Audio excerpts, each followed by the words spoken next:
Well, how about we start with you just kind of giving us your background? Yeah.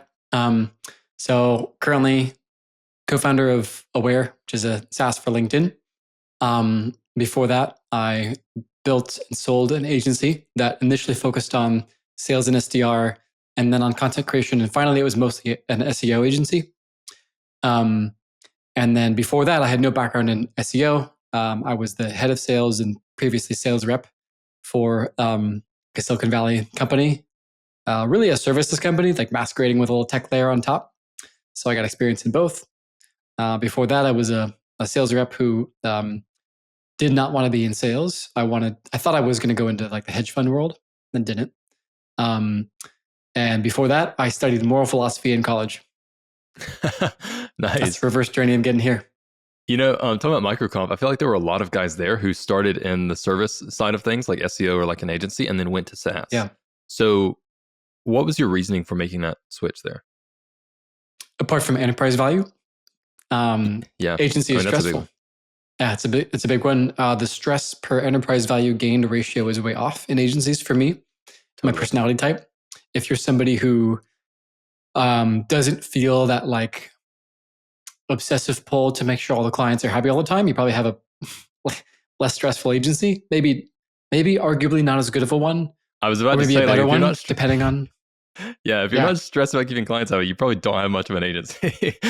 you could, or you might have a great team, and just you as the CEO are so detached that you just don't give a shit about the clients who are angry, and you just focus on the good ones and paper over the bad spots, and you build a big company. So don't ask me. The agency capped at like a 3 million run rate. So um, I don't ask me how to build a $10 million agency. I don't know.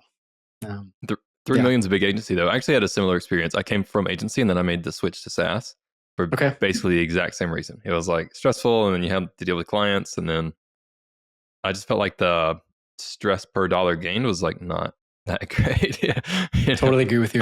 Not worth Actually, it. We have a short time on this earth. So yeah, yeah. actually, this is kind of a crazy story. So when I was running an agency, it was fairly big. It wasn't 3 million, but it was fairly big, and I was basically the operator of it. And the CEO was, like you said, he didn't care that much. We had one weekly call, and it lasted 30 minutes, and that was the extent of his involvement. And I was like young 20s, and I was so stressed out. I remember one day I was in Brazil, and I wake up and I'm like having chest pains. I was like, this is crazy. Whoa. And yeah, I mean, I decided to quit then because I was like, this is not totally not worth it. No, But SaaS is way better. SaaS is it so is nice. way less stressful. Yeah. I mean, Yeah. the worst that happens is like someone has a delay between loading their lead lists and LinkedIn comment engagement feed, which is just so not life or death that it just feels way better, to have that be the extent of the issues versus, you broke my website. Like, it's still bad, but it's not like nearly as urgent, at least for our SaaS. I'm sure there's some, if you're like deep in web hosting infrastructure, you can have total fires, right? Or crap. I mean, if you're in, I don't know, some sort of healthcare SaaS, then like it might be kind of life or death. That's why I don't touch those industries. But Yeah. yeah, it's way easier than agency. That might be a little bit the case for us at Turnkey because we handle cancellations. So, like, if in theory Turnkey went down for some reason, someone's cancel flow is like, that just might not work. Actually, I Fuck. don't. Yeah, I don't really know how that would work, but I don't know of any cases where we've had that happen. So Great. maybe I shouldn't have said that. Well, if it hasn't happened, then that's good. I mean, yeah, in theory, you want to know what happens if it does happen, but it's good that it doesn't. Yeah. I'm curious though. So you made the switch from agency to SaaS. If you were starting over, is that the route you take again, or would you just go straight to SaaS? I would probably try to build SaaS as a side hustle for longer. Build up the kind of personal runway, and then start SaaS earlier, and then go full time on it earlier too, and just accept the like there was a period where the agency was really early. I hired a lot up front, and I had a bit of a personal burn rate. Like it wasn't enough profit to totally sustain. So I was still eroding savings in the early months of the agency. If I was going to do that anyway, why not have it be a SaaS? Um, Arguably, I learned enough doing an agency that I'm a better SaaS operator. Um, and I mean, it's a good cash flow tool. I mean, once an agency is up and running, like it's good cash flow, but it's kind of a job, right? So it's like a high paying job. Um, Maybe a better one than a corporate job because it's less bullshit. So two senses. I mean, in one sense, if I knew what I wanted to do back then, I would have done it earlier. But the truth is, I didn't. So it took me building and selling an agency to know what I wanted to do and why. So I can say like, oh, I should have done SaaS first. But I mean, the reality is that if that was the path I should have taken, I would have taken it, and I didn't. So I would say if you have confidence in either path, pick SaaS for sure. But if you're just like, I got to get started as an entrepreneur and learn the ropes, then like a services business is the easiest and best way to just learn business. Um, so yeah, perfectly good option. Do that. But I wouldn't pick it if all things were equal.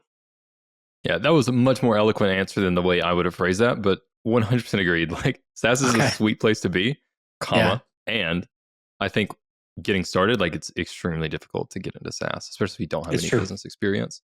Because like SaaS just has some guys that like I was telling someone the other day, software software engineers at SaaS, we like them we like olive oil, like extra virgin, because those guys like they're just super smart. Like SaaS just has some Yeah. incredible brain power behind it. So I think it's a lot easier to start as an agency. But anyways, we'll move on from that. I think that's probably not super relevant to a bunch of people here. I was just Yeah. Yeah. curious. Fair enough. But now you're doing LinkedIn, SaaS Yep. serving LinkedIn. So I'm really curious as to why you chose LinkedIn as opposed to other platforms, whether that's YouTube or TikTok or whatever. Um, I didn't really have a choice. I mean, LinkedIn was the platform I used to grow the agency, and so it was pretty much all I knew and know. Our company has a very small YouTube channel, and I'm starting to kind of get a sense of how YouTube works. And I mean, like at a more fundamental level, like I know how LinkedIn works so fundamentally that it's like obvious what to build. In the sense that if I was building SaaS for YouTube, I would have to like do a lot of customer development, right? Whereas with LinkedIn, I know better than the customer.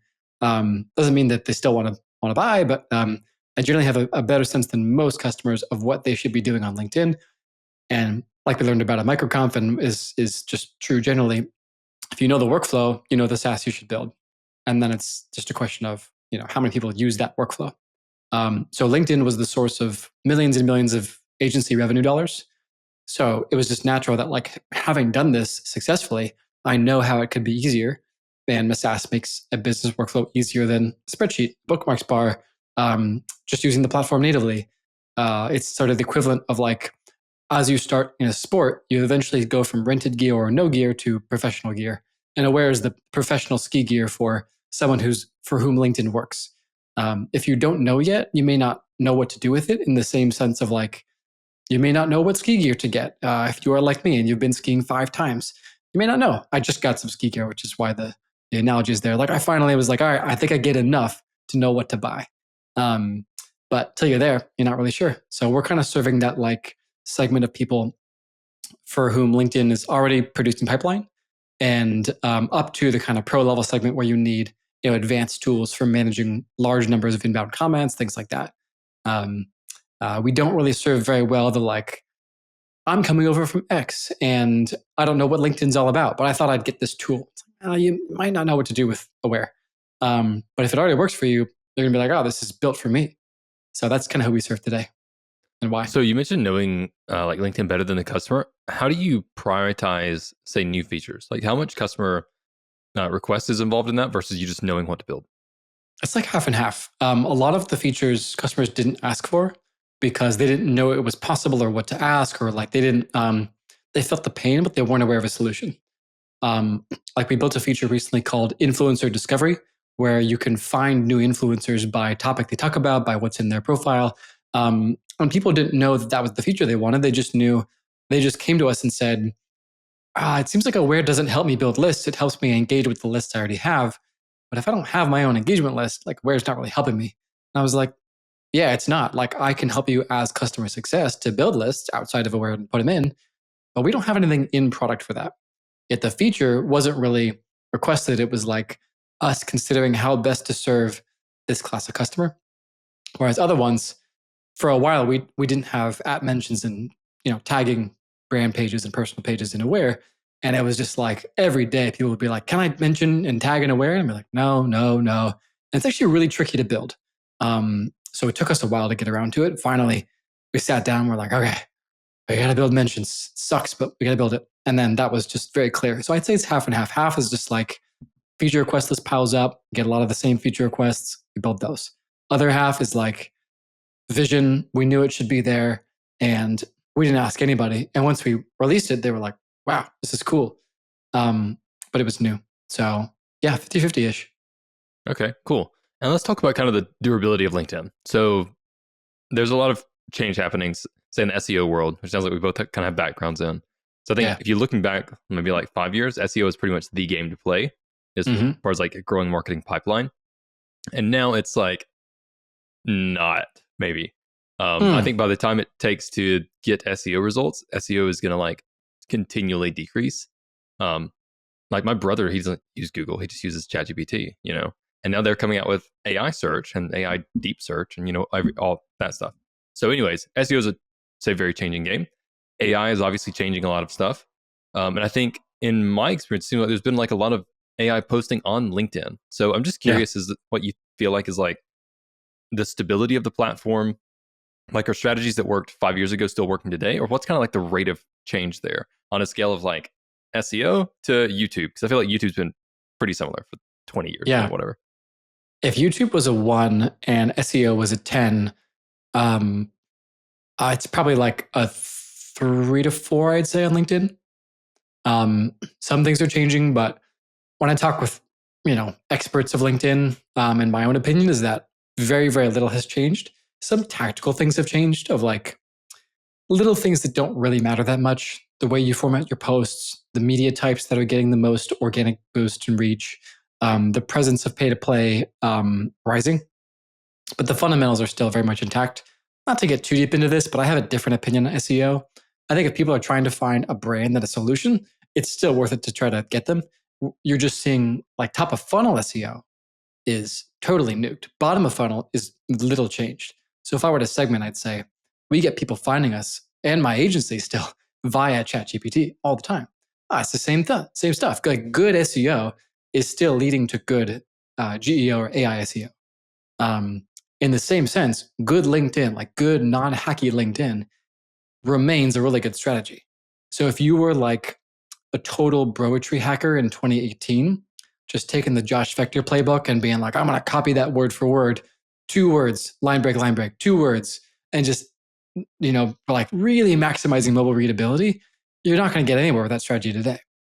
But at the same time, like if you're going all in on short form video to capitalize on the trend that has been short form video on LinkedIn, which is still one of the biggest formats, but there was like a huge spike 3 months ago, and now it's much more moderated. Good format, but not the only thing to do. So if you had put all your chips in short format video on LinkedIn, you wouldn't be that great of a position right now. Still good, but you should know other formats too. You should know other tactics. You should know how to send DMs, how to engage, not just produce video.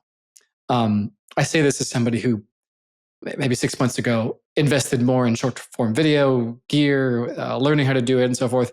I totally appreciate that I did that. I just, it's not the only tool I have. I think that should be the same for everyone. So like, it's just good marketing, like good, important core message to the right market, said in a way that's easy to consume and compelling. Yeah, you might adapt formats a little bit, but that's kind of surface level stuff. In the same way, I think how SEO is like your underlying strategy for the last 5 years should always have been really bottom of funnel asset focused. If it was really top of funnel focused, you were kind of playing the wrong game.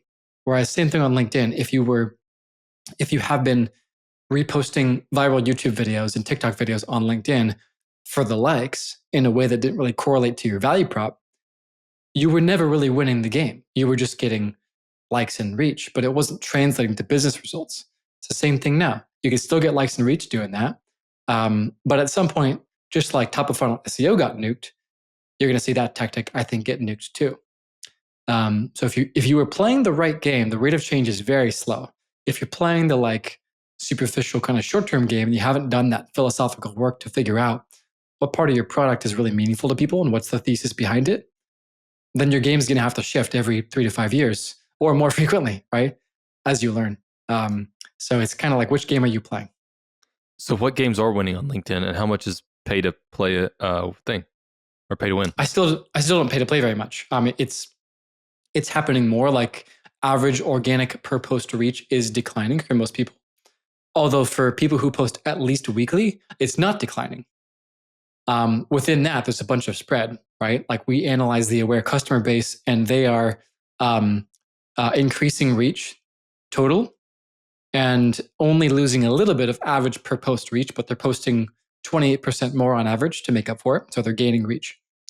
Outside of that, median per post engagement beginning 1 year ago to date, March 2024, started dropping like a rock. Something changed in the algorithm March 2024. And yeah, like median engagement went from like 18 per post to like 8 per post, just like sheer number of engagements. So something shifted. It doesn't mean you need to pay to play anymore. I certainly don't myself, but that's going to be more and more of a focus, right? Just the amount of people creating on LinkedIn is rising much faster than the amount of people using it, right? United States LinkedIn usage is increasing at maybe 1 to 1.3% per year. The amount of creators falling for the like get rich on LinkedIn scheme stuff is way more than 1% a year. So supply and demand, right? Not to mention the presence of more ads in the feed, LinkedIn monetizing their platform more. So supply and demand just dictates you're going to see declining reach unless you're A, better than ever at content, or you pay to play. So one of those two things. I chose path one a lot. I'm not against path two. I just think if you can do it organically, you're better off than just paying. Same reason why, like, you go to the powerlifting gym, just full knee sleeves, weightlifting belt. You're going to be able to lift more weight, but you might be hiding some underlying weaknesses. You go on LinkedIn, you just boost all your posts, throw thousands of dollars at it, but you don't worry about your underlying content. You're masking weaknesses. So crush it with organic and then pay. And that's how you know you won't be hiding issues with your underlying content. Because you're still paying to show content. You got to know that it's good. Yeah. Okay. Well, that's all really good info. So I'm just on a personal level. I don't use LinkedIn. I never have. And I've always heard like, well, if you're in sales marketing, you have to have LinkedIn. And it doesn't seem like it's affected me a ton. So I would like you to talk me out of that position because I hear all the time, like, dude, you've got to get a LinkedIn and it's going to, launch stuff off.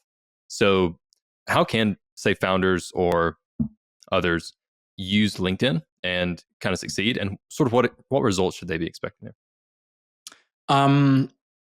I would say if you are starting on LinkedIn, you have like no credibility. If you're just sort of coming on the platform for the first time, and you're like just on the younger side in your career, then you're going to see that doing the same things doesn't give you the results you see others get.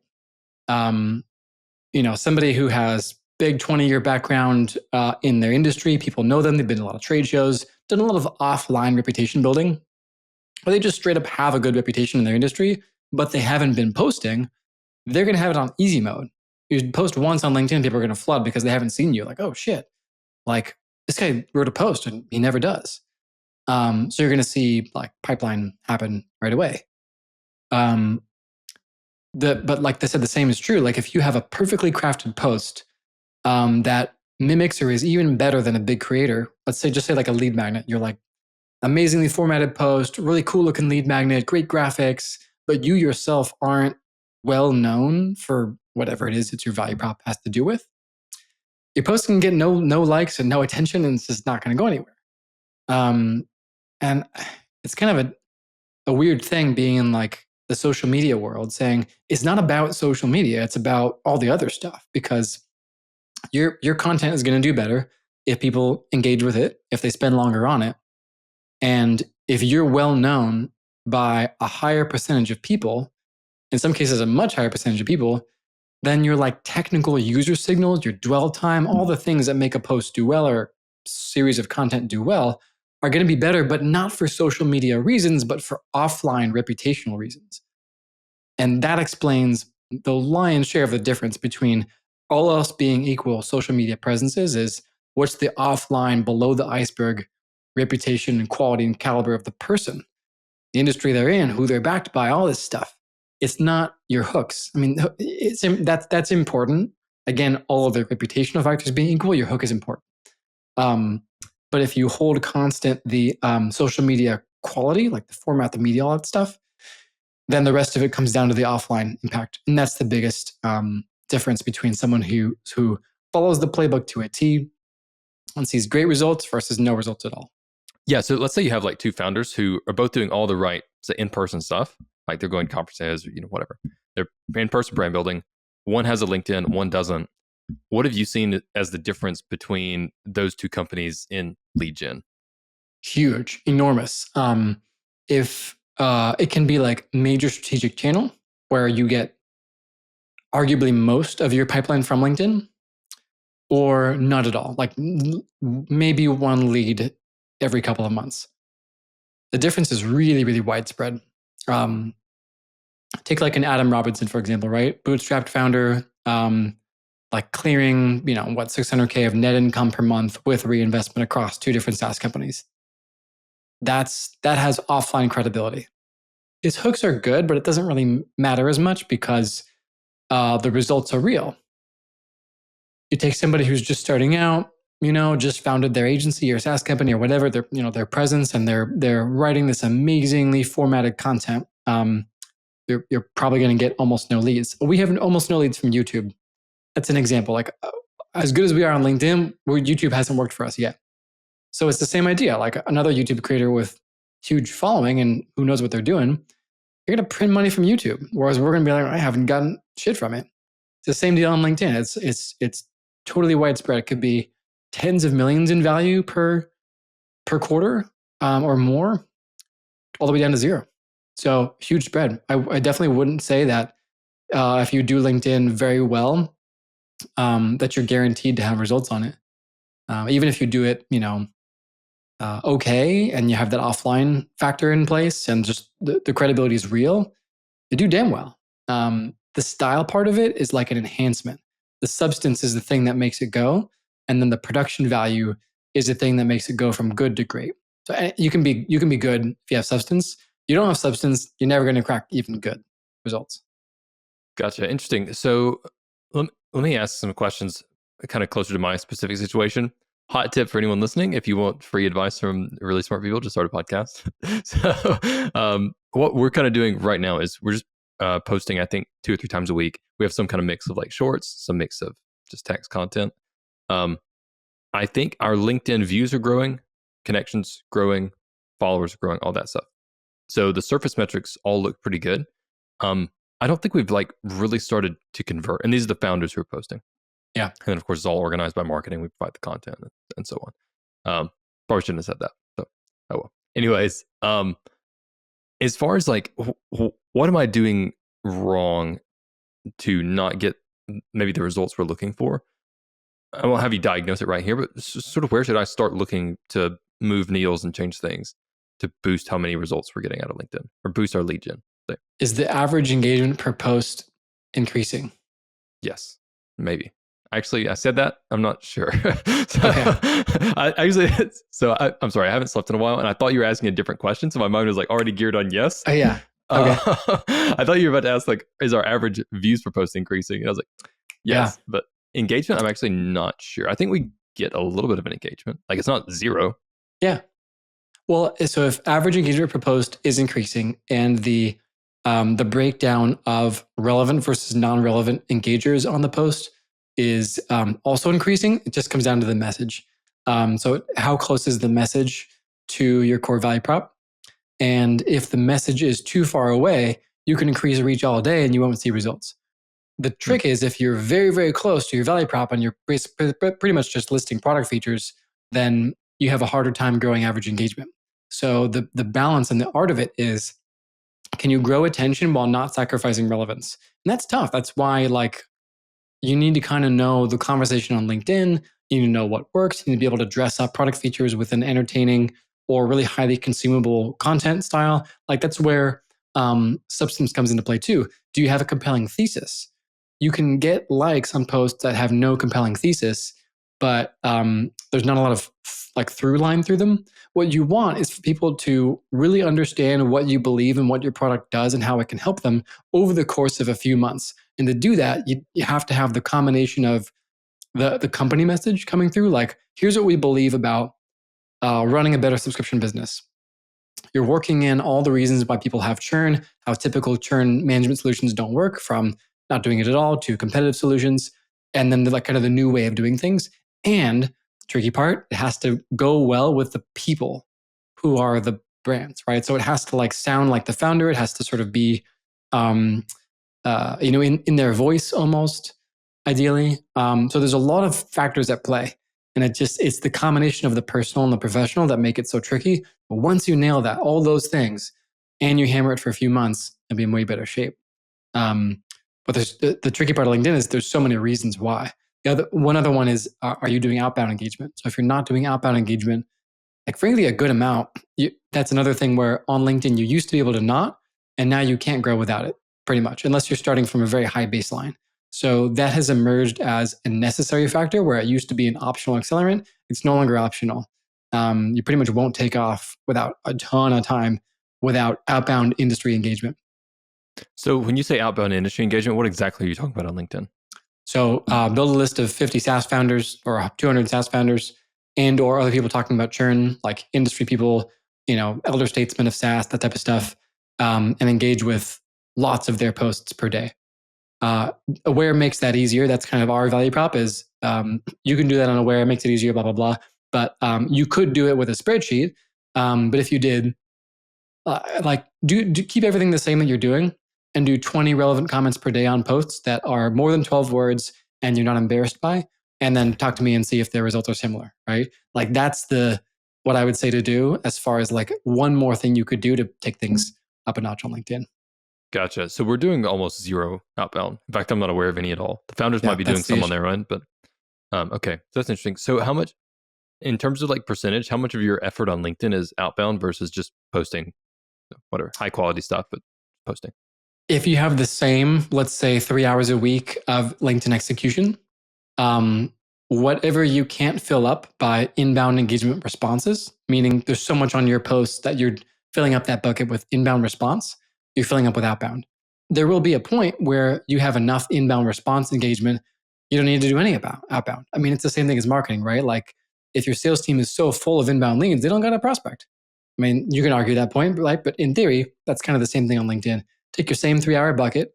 And if you have, 300 comments a week that you have to respond to or more, you're not going to be doing much more than posting and responding to people on your own posts.